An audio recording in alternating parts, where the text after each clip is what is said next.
How many times have you thought that in order to achieve financial stability, you need to have millions in the bank? The reality is that this isn't the case. Today, women have many options to make financial decisions with confidence that lead to financial stability. But how do you even achieve this? That's what you're going to learn about in today's episode. You are listening to Her Dinero Matters, the podcast helping Latinas have increased confidence and control over their finances. My name is Jen Hemphill, and as an accredited financial counselor, my mission is to help you be more confident and simplify your finances so you can save more, get out of debt quicker, and build your wealth. Sometimes, or actually most of the time, the stress from a financial situation can cloud your mind, which makes it hard to evaluate things clearly. And I am confident that you can break the cycle of financial stress if you carefully observe where these patterns, where the stress comes from, and what your options are. For instance, you might have a skill or have the ability to create a product that could bring in additional income. And that's precisely what our guest today, Yanely Espinal, showcases, as well as other useful topics, because she is a wealth of information. She is from Brooklyn. She's got a ton of energy. She recently published a book that you're going to learn more about in this episode. And I'm telling you, if you haven't had your coffee at the end of this episode, you will feel like you drank your coffee. So let's get going and meet Yanely Espinal. I'm so thrilled to have you here, and we're here for another reason, but I'm excited to talk about that. So, welcome. Hi, thank you so much for having me. I'm so glad to be back, and especially with this big announcement, which has been taking up a big part of my life. Of course. And that big announcement, we'll just go ahead and spill the beans. It's a book. It's a book. It's called Mind Your Money, which, it's funny because I had started this podcast during the pandemic and it was a time where I was like alone and I wanted to connect with people. So I started talking to women about money and created a few podcast episodes with the title Mind Your Money. But those types of conversations really became more about our stories than anything. And I was like, there's something there, like combining personal stories with personal finance. And that really led me to use that title, Mind Your Money, for my first book. I love it. I love it. And last time that you were here, by the way, you were here, it was episode 304 for those that want to check that episode out. Of course, we got a little bit into your story, but one aspect of your story that we didn't get into is you being a DIY queen. Talk to us about that. What started that? And because you even do the threading of the eyebrows, I'm like, oh my gosh. Yes. I've done that. I'm like, I don't think I could have done that. So tell us, like, what has been some of your most favorite and proud things that you have done DIY? Yeah. Okay. Well, the first one I have to say is that I'm proudest of is that I learned to sew because it's something that I think like when I look at the lineage of women in my family, like my abuela, she on my mom's side, she was a person who sewed so many of the things in the community in Dominican Republic, where in her little village, like everybody would come to her to get like things fixed or for a little hem here or there. And then my mom picked up on that and started to sew. And she kind of became the seamstress, like in my community growing up in Brooklyn. Like everybody would come to her with their quinceañera dresses, prom dresses, all these things that for her to do. And then I grew up watching her sew, but I never like learned really formally. And then as an adult, I'm like, a lot of my girlfriends started asking me to be in their bridesmaid, to be a bridesmaid in their wedding party, or to invite me to all these different events. And I'm like, these dresses, like they're getting expensive. And in my 20s, I was real broke. So I just started thinking like, could I like make a simple dress myself? So I bought a sewing machine for like $90 and I just started doing it on my own. I watched videos on YouTube. I even went and took one sewing class in my neighborhood. And then I would just ask my mom for tips and tricks here and there. And listen, I have made dresses for my sister's wedding. I made my own dress. And let me tell you, people were coming up to me saying, you have the best dress of the whole family. Like, where did you buy your dress? I'm like, really? Interesting, because I made it in my sewing machine, And so And that story actually got me featured on BBC News. They put a 1 minute segment of me as the DIY queen, and they showed me sewing on my sewing machine at home, that I was making curtains and little purses and dresses. And at the time, it was just a way for me to save money and stay busy, so I wouldn't spend, a lot of money going out. But actually, it became something that it's made me very proud, because my grandma did it, my mom did it, and now I do it too. So that's my favorite in terms of DIY skills that I have. But I do threading as well, and I'm very artsy. I have all the paintings in my apartment. I painted them myself, things like that I love to do. Learning more about you. I love it. And I love about the story about sewing because just it brings me back to mi abuelita. And that's how a single mom, that's how she raised her kids as a seamstress in Colombia. And that's how she made her money. And I wanted to learn and she actually started teaching me, but then I didn't have a sewing machine and then she passed. So I love that you were able to learn that. Yeah, because now being my husband being in the military, each time he has to change a Oh patch. yeah. I Oh, can't do it. the We gotta patches go pay for it. and just listen, and the uniform's very official, so you can't mess with the patches. You got to do it right. Right, yeah, so I'm not gonna try to do that and it fall off halfway through him doing something. Not cool. Now you mentioned that it saves money, and when we talk about anything DIY, it does save money, but how did it change your finances? I'm curious. Yeah, one of the first things I'll tell you is that it changed my mindset about the value of the things that I was spending money on. Because when I was like in my early 20s and even as a teenager, I would go and like to the mall and just look at things and shop around with no idea really of what does the labor, what it goes into, like the fabric and the work into making a piece of clothing, a garment, whether it's a shirt, a scarf, a purse, whatever, right? I never really thought about beyond just me buying it and wearing it, what goes into everything before it arrives to the store. And as I started to learn to sew, that has now been so top of mind to me that when I walk into stores and I look at things, I'm like, the quality of this shirt to be $37, are you kidding me? Like, and so now it has really changed the way that I view when I'm shopping for things, what that real value of that item is, not just what it says on the price tag, but what type of fabric is it made from? Is it a high quality fabric? Is it a natural fiber? Or, what is the stitch work on it? Does it look like it's done like real quick here or there? Does it look like it's like real, well done craftsmanship and or craftswomanship? And I look at those details now. I look at the buttons. I'm like, are these quality buttons? Are they cheap buttons? And that's only because I actually learned how to sew. So I've constructed a pattern and a blouse and a dress from scratch. So those things are now like things that I'm thinking about. Whereas as a typical shopper, you don't usually think about those things. So it's definitely changed the way that I shop because now I actually know how to construct clothing. And I'm like, yeah, I wouldn't buy that anymore. I can tell, how cheap it's made and that the materials being used are not quality materials. Right, and unfortunately, a lot of the things that are being sold out,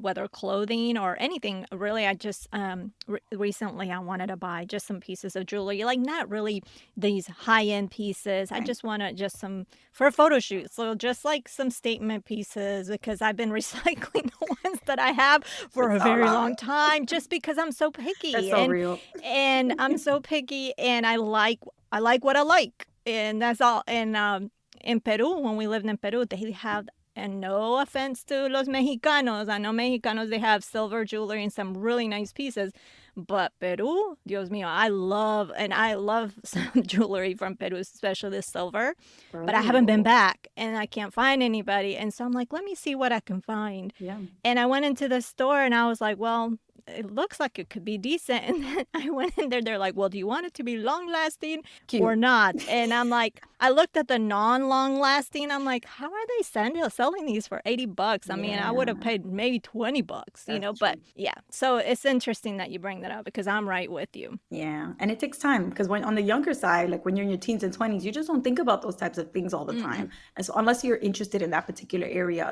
fashion or merchandising or product design, but if you're not in that area, you just don't think about those things, and most people don't. So I think that has definitely changed my mindset, and then it bleeds over to other things too. Like when I'm shopping for food, I'm thinking about everywhere that item was before it came to my supermarket, like Yeah. or to the farmers market. I'm just so much more conscious when I'm spending money about quality and is it really worth this dollar amount, which I don't think happened before I actually started learning how to do some of these DIY skills. So that could be a good thing for you, but I'm sure it could be haunting at times, I presume, because if you're wanting to find something and you're like, and maybe it's not.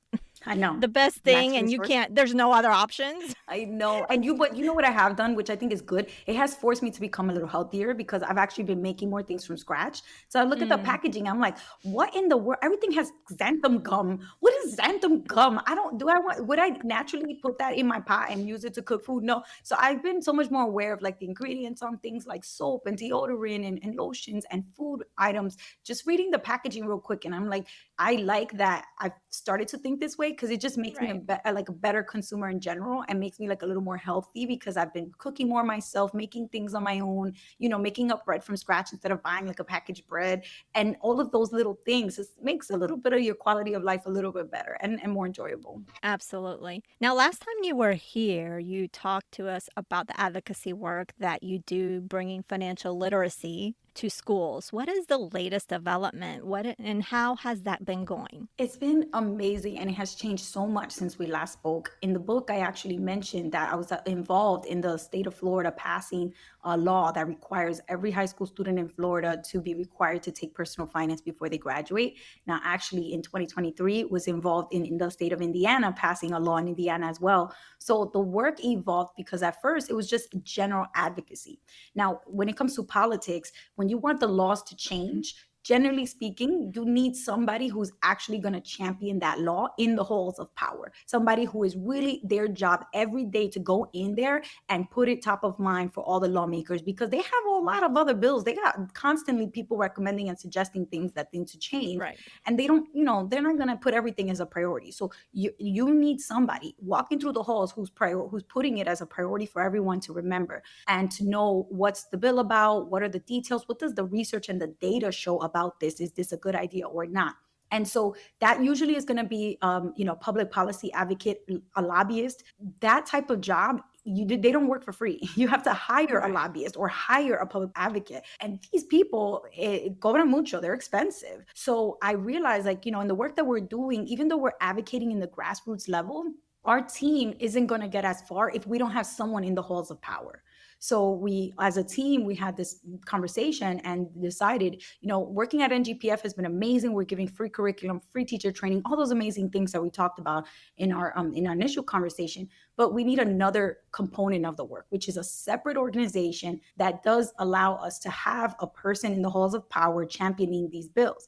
Now, because it's political and everything, with money, it's complex because you can't use money as a nonprofit to go and lobby. You can't use Got it. money for a nonprofit to change laws. You can't. It's not legal. So we had to create a completely separate entity, which is called the Mission 2030 Fund. It's a nonprofit, but it's a different entity. It's a 501c4 instead of a 501c3. That designation allows us, the Mission 2030 Fund, to actually have a champion, to have a public policy advocate, a lobbyist whose job it is to continue to push the bill that would make a law to require personal finance in high school for every student. That person is going constantly to the state house, is going constantly to the senators, to the chairs of the education committee, having meetings, setting up phone calls for us, do all of these things that, you really need somebody seriously there. Otherwise, your bill ends up just dying in the process, right? In the political process, like so many bills do every year. They're born and they die. And so in order to make sure your bill makes it to success, like Florida, like Indiana, like Michigan, like South Carolina, you really need somebody fighting for that bill. So as in the past 2 years or so, from 2021, 2022, we have actually been working in that capacity and having, champions being able to actually learn who's serious about this issue in this state that would want to actually take this bill, bring it to the floor, author this bill, make sure the language is correct, because the language is another thing, girl. Sometimes you find Mhm. a bill and it says like it is required for every school to include financial literacy in the school day. And people will say, oh, that's good. No, that's very general. Included in the school day, that could be like mentioning that you need a budget in the morning and then that's it. That's all they ever that, oh, we included it Mhm. in the school day. Check that box. So we need to be very specific with these laws, with the language. So for us, we're very strict and we look for 5 things. One is that it says that it has to be 18 weeks of instruction or more. So that's a semester long class. Anything less than that doesn't cut it, right? The second thing is that it has to be at the right time when students are in the mindset to apply what they're learning. So that's junior and senior year. If they learn it freshman year, They can't even drive. They don't have their driver's license yet. Why are they learning about car insurance? Like they're not filing FAFSA. Why are they learning about student loans yet? So teaching in junior and senior year is important. The third one is the teachers. Are they going to be trained? How are they going to be trained? What resources are they going to have to make sure that they know the content with confidence so that they can teach it with confidence? Because the worst thing is a class where the teacher doesn't really know what they're talking about, and yet it's their job to teach about it. So that's the third thing. The fourth thing is local control, which is huge in education. When you have the government is trying to make changes, the federal government can't just say every state in America has to teach financial literacy. That's not the federal government's place because education is a local issue. So we actually have to go state by state by state by state, and there have to be 50 individual laws passed in every one of the 50 states that says in this state we have financial literacy as a semester course. So in order to keep that local control, the law has to be very clear about who makes the decision of what curriculum is going to be used, what are the specific topics that are going to be covered, because there's a lot of financial topics that you could cover. Which ones will be picked? That decision is left locally. So the state doesn't get to decide that. We prefer for the school districts and the teachers and administrators to be able to make those choices. And then finally, the last thing is the timeline.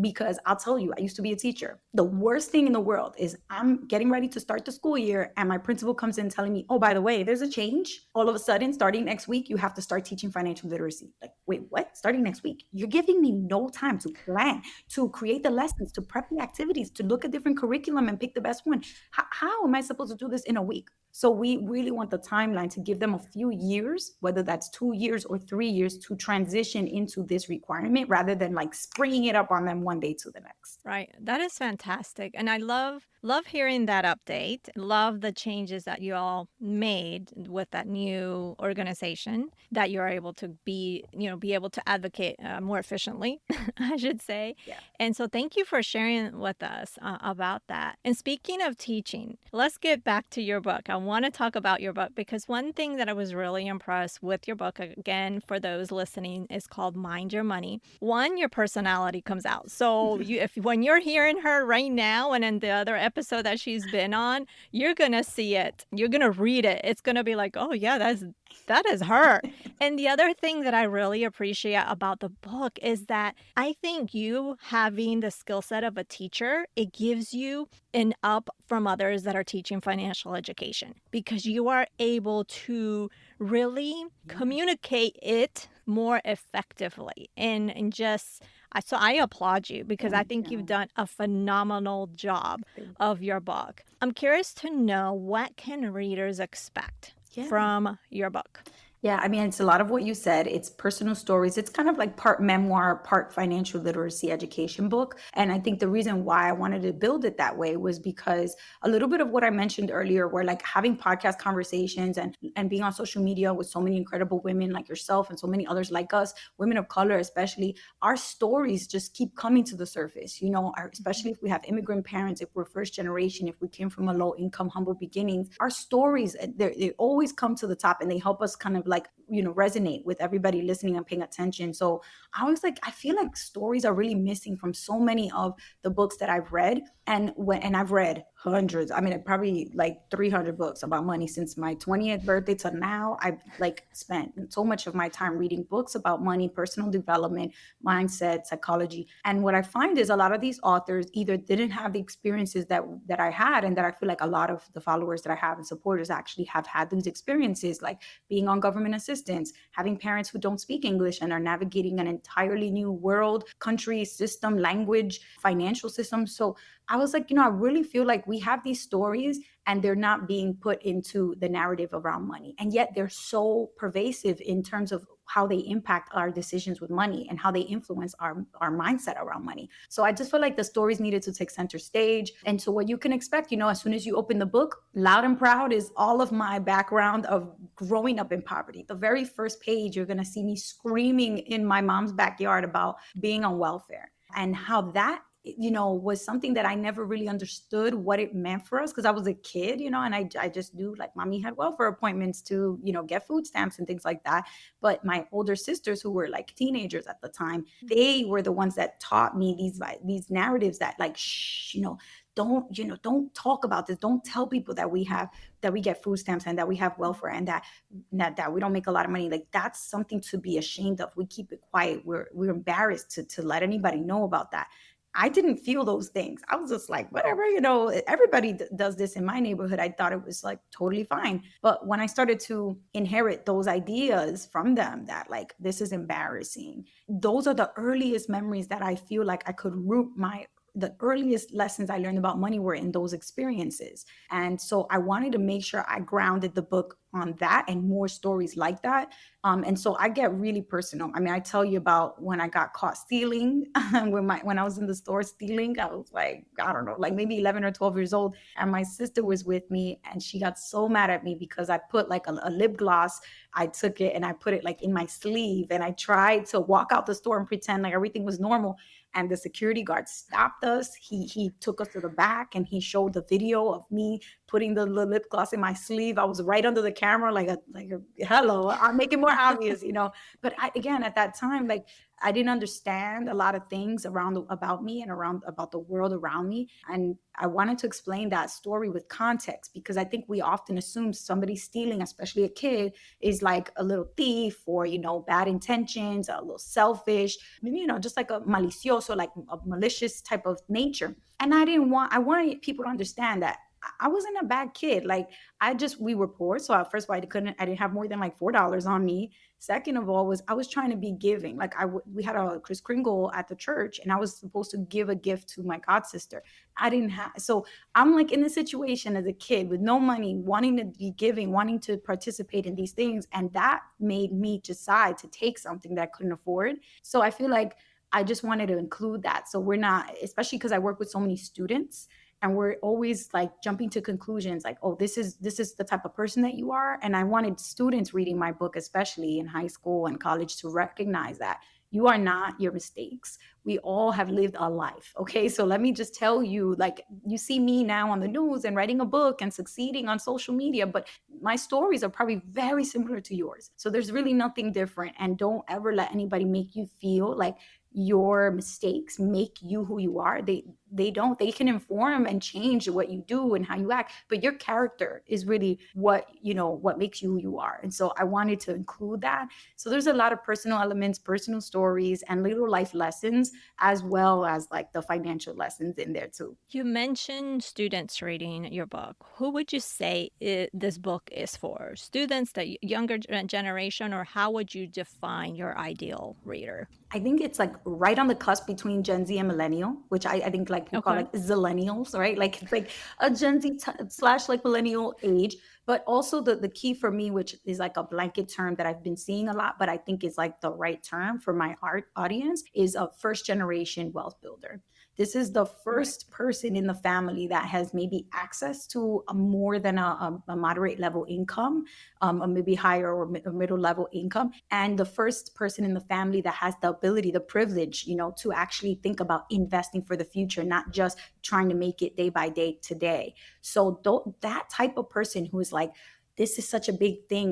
My parents never had a chance to invest. And here I am learning about investing. It feels scary. It feels like a big thing on your shoulders. But with the book and with learning that there's so many other stories like yours and like mine, you don't feel so alone. It doesn't have to feel so scary and like such a big plight and weight on your shoulders. It can actually feel like inspiring and motivational for you to take on that challenge and to also become the first of many to follow you after you. So thinking about that legacy that you would leave behind if you do figure it all out and put things in place financially for yourself and your family. Love it. And what would you say is the biggest hope that you have for this book, where you will know when you hear it, read it, how in whatever shape form it comes, that you say mission accomplished. It's- I made it. This is good. I Like love that this question. is what I read. This is why I wrote it. Yeah. So for me, it's like a little ripple effect around the book. So like, or like around the readers of the book. So, when you throw like a little piedra, you throw a rock in the water or like in a Mhm. river, you see the little ripples around it.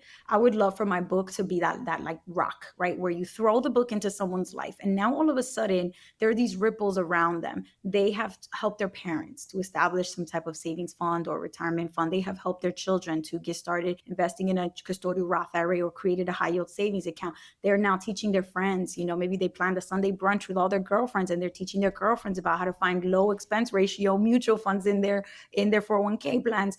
These types of things that come from the book, but really it's not, I don't want people to think of it as a self-help book. I want people to think of it as a help others book. You take it and you see like, wow, this is so impactful. I'm going to apply it in my life, but I'm going to make sure I help others too, so that it's kind of like that rock dropping in and creating this ripple effect for so many others in our community, because Latinos we have a huge growing community in this country and around the world. So how could we be selfish with this? We have to share it and make sure it goes all throughout the community. And I know you mentioned you have a lot of stories weaved in there. Are there any one behind the scenes? Let's talk about behind the scenes. Are there any stories that you're like, maybe you talk to your editor, why did you take this one out? Why aren't we leaving this one in? Or were you able to get all the most important stories out there? Well, there were so many stories. It was actually hard for me to even decide when I was putting together the manuscript, like, how are we going to decide which ones we're going to narrow it down to? Because if it was up to me, the book could have been two books, one of all the stories and one of all the money lessons. Like,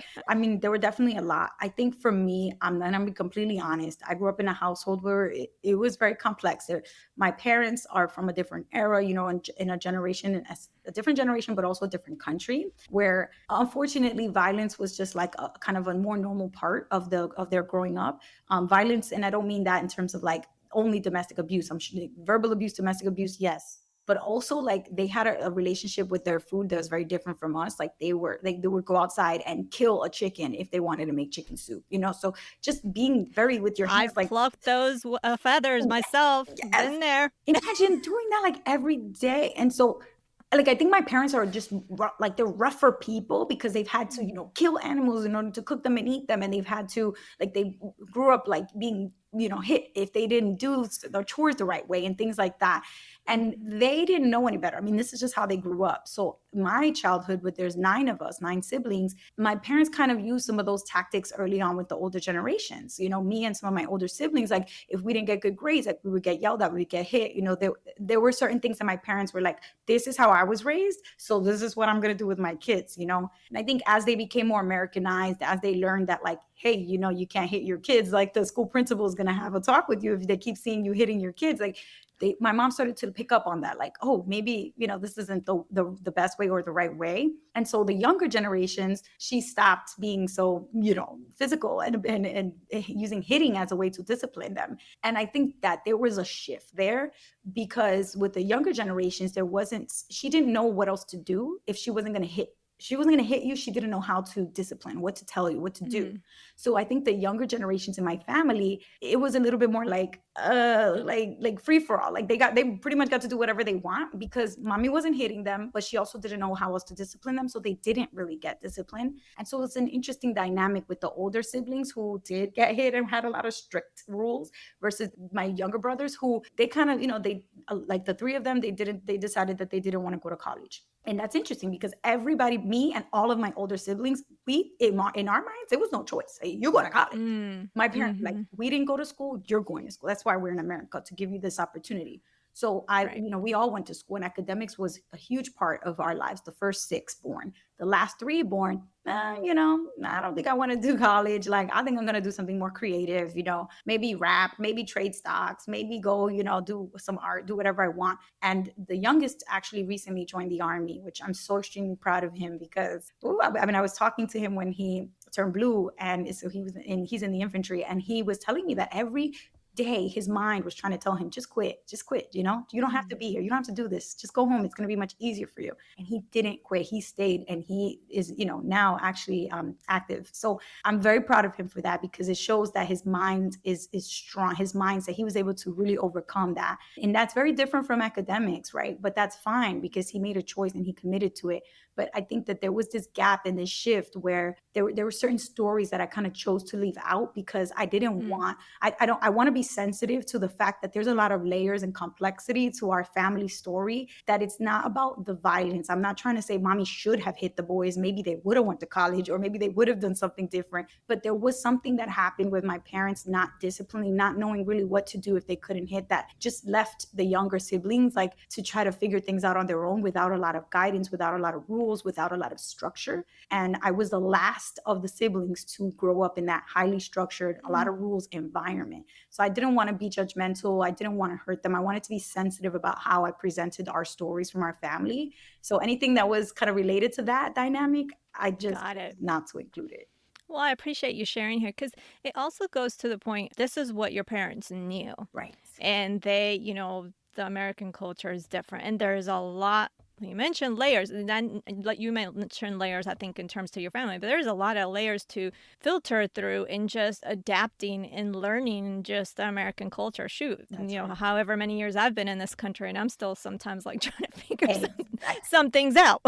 Yeah. So it takes a while, and it takes a shift in your mind, and especially when it's ingrained and this is all you know, that's hard. Oh, That's definitely. hard. Definitely. So I really appreciate you sharing that. Now, Okay. you also mentioned when I was talking to you about who this book is for, and you mentioned the term first gen wealth builders, Yes. and I want to talk about that a little bit because you also mentioned in the book that you share how your parents aren't prepared for retirement, Right. that they did the best with what they knew, Yeah. and that's respectable, right? And so for the person who is listening right now who maybe relates to this, and maybe they're feeling stressed, right? Because they're that first gen to maybe go to college. Maybe they're also the first gen that is investing, Right. but they're also feeling the grant of, okay, I want to buy a house. I have student loans to pay off. I have these things, but also my parents are relying on me. Right. What are some encouraging things that you could share with that person that is in that similar boat? Yes. First of all, I love this question because I think a lot of people are in that boat. Mm-hmm. So what I would say is I did not write my book one day to the next, right? My book took a long time to write, years. But also learning the content in my book did not happen overnight. It took years for me to learn all those things that I'm now able to share. So I want the point here is like it takes years. This is a process. So I don't want you to think, oh my gosh, I'm so overwhelmed because I have to be able to help them save, budget, invest. I have to think about retirement. I have to think about taxes. I have to think about insurance. I have to think about estate planning. Like if you think of it that way, as all these things that are on a long list of you that you need to do, 100% you're going to get immediately overwhelmed, and you're probably not going to even take action because you feel like there's no way any action could help you get it all done. So don't think of it like that at all. Just think of it as like just get started today with one step. Pick one of the things that you really want to start becoming a master at. One thing. If that's retirement investing, great. That pick that. And in the next few weeks, I'm going to learn everything that I can about retirement investing. But today, all I'm going to do is start. I'm going to start. Maybe I'm going to watch a video about the different types of retirement accounts that exist and just take some notes and just start learning about the types of retirement accounts that exist. That's it. I don't even have to open an account yet. I just need to start learning. To me, that is much more likely to put you on a path to success because you're breaking it down, chunking it up into parts that you want to tackle one at a time. You're accepting the fact that it's not all going to happen right away. It's going to be a multi-step process that's probably going to take years. And also, you are getting started. You're taking one action today, whether that's learning, opening an account, reading, watching a video, whatever it is, you're committing to starting. And then the next day, you just get started again. You start again every day, start again. Okay, yesterday I learned about these types of retirement accounts. Today I want to learn about how do you open one of them and where can you open one? Great, let me start looking at that. There's more tools today than ever before. So starting is not hard. It's the decision to start that is hard. So I would chunk it up and commit to doing one thing a day until you really feel good at one aspect of this. And then you can move on to the next part and build on little by little. I love it. That's why we get along. It's about Yes. one thing, starting little, starting small. It doesn't matter. Something is better than nothing. Exactly, exactly. Something is definitely better than nothing. Everything is better than nothing. Absolutely. Well, this has been fantastic. I want to applaud you once again for the book. I feel like it's been so well done. And for a person that likes to read, but it takes forever to read because I get easily distracted, this is the type of book that is an easy easy read because it's so Yeah, engaging. So I really applaud you for that. thank And you. thank you for writing it. Yes. Thank you for writing it because we need more voices like you. So Yeah, thank you for joining us. I applaud you. Congratulations. thank And thank you. you for being with us today. Thank you, Again. Jen. And honestly, like this is if there's somebody listening who has a book in their heart and they're just nervous, do it because it takes vulnerability. I was extremely vulnerable. I'll tell you, it was very hard. I was second guessing myself. I was thinking about how am I gonna show my personality, but also establish myself as a well-educated person. I don't want to be too silly. I want to be taken seriously, but there's things that I want to say, but maybe it just like it doesn't matter. Just same thing that we just mentioned. Just get started. And for me, I think writing it was actually like a therapeutic experience, Mm, going through all the things that I've been through and just feeling proud of myself. I even cried. I mean, there were things that I'm like, oh my God, I haven't thought about that in so long. And that happened to me. So I would recommend doing it, even if you choose to publish it or not. Writing these things can be so cathartic and I think so mhm. helpful for us as we go through like our money journeys. So thank you. I appreciate that you mentioned that because I think it was a tough process for me, but I am proud that I did it. And thank you, Jen, for even just for You should having me, be. for sharing my story and helping me push out the book. I Oh, really of course. appreciate it. Of course. Thank you. In today's conversation with Janelli, we dived into her inspiring journey. She capitalized on her DIY talents to earn money. And along the way, she had some setbacks, but she did some work, took some action that really significantly transformed her financial situation. We also touched on the challenges faced by the first generation of wealth builders. And contrary to common perceptions, embarking on this journey doesn't have to be filled with fear and stress. Additionally, we highlighted the invaluable advice for those grappling with financial distress while simultaneously shouldering their family's financial responsibilities. Y eso es común en nuestra comunidad, ¿verdad? And we emphasize that there are proactive measures one can adopt to navigate this dual responsibility with confidence.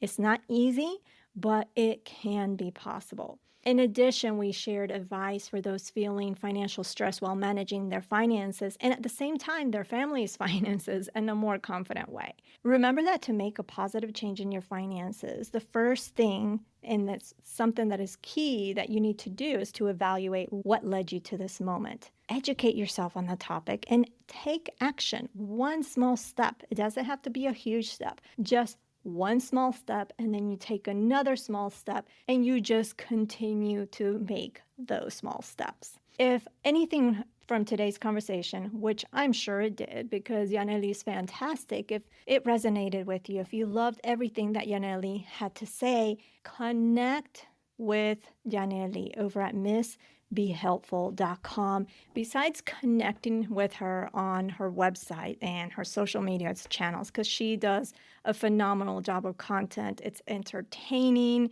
and it's got a lot of financial goodness. Make sure to check out her book, Mind Your Money. I'm going to link that up in today's show notes. And it's really a phenomenal book. And here's the thing, I'm going to be very honest with you. Very few books catch my attention in the sense of I can get through the whole thing, or it will take me a while to get through the whole thing. It doesn't captivate my attention like that sometimes. And even though I know what's in there is good, it's hard for me to get through. This book is not like that. Yaneli has done a really phenomenal job of storytelling, and that storytelling it was captivates me, and I'm sure will captivate you. Plus, her personality that you heard today is all in that book. It is all in that book. You'll hear that. You will feel that. You will feel like you're just sitting there talking to her. So definitely check that out. Again, that will be linked up in today's show notes. And I really want to know what impacted you the most from this conversation. Join us in the private community. You can find the link in the show notes and let me know what was your biggest takeaway from today's conversation. I also want to celebrate Waleska Houston, who is a listener just like you, as she shared with us a recent money win where she paid off and she cut up her credit card because she is aware of her habits. So she intentionally cut up her credit cards because she knows if not, it may be a danger zone for her. So congratulations, Waleska, on paying yet another credit card and on really observing and really knowing and being real with yourself that maybe cutting that credit card is the best thing for you. So, way to go. I celebrate you. And I am so happy that you accomplished this. Keep going. You are still listening, which means we must be doing something right. Let me pat myself on the back.